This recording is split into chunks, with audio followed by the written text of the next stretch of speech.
شکی نیست از روایات متواتر استفاده میشه که این 14 معصوم صلوات الله علیهم اجمعین خدای عزوجل همه چیز را تحت قدرتشون قرار داده، همه کار میکنن اما به اذن الله.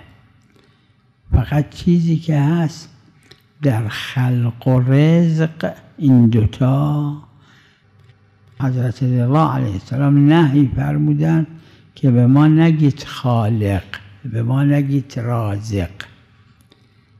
این گفته نمیشه. عرض کردم مثل این که در قرآن کریم خدای عزوجل فرموده اانتم تزرعونه ام نحن الزارعون.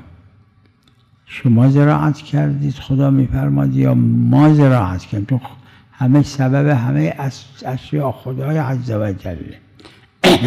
مع ذلک با اینکه خدا فرموده ام نحن الزارعون نمیشه به خدا یکی از اسماء الله الحسنی زارع نی، جایز نی اصلا بگیم یا زارع. به خدا میگیم یا خالق، یا رازق، یا الله، یا رحمان، یا رحیم.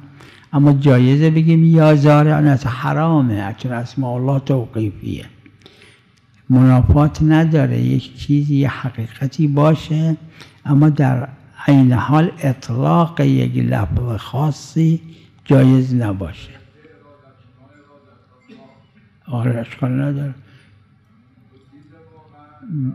نه در طوله، همین شکلی در طوله. گاهی این میدونم اما خالق نمیشه گفت. خالق نمیشه گفت. با اینکه قرآن کریم نسبت به حضرت عیسی علی نبینا و علیه و علیه السلام فرموده است که نقل از حضرت عیسی انی اخلق لکم من الطین که هیئت الطیر، اما جایز نیست به عیسی بگیم خالق. جایز نیست. منافات نداره. این حسب ادله شرعی است.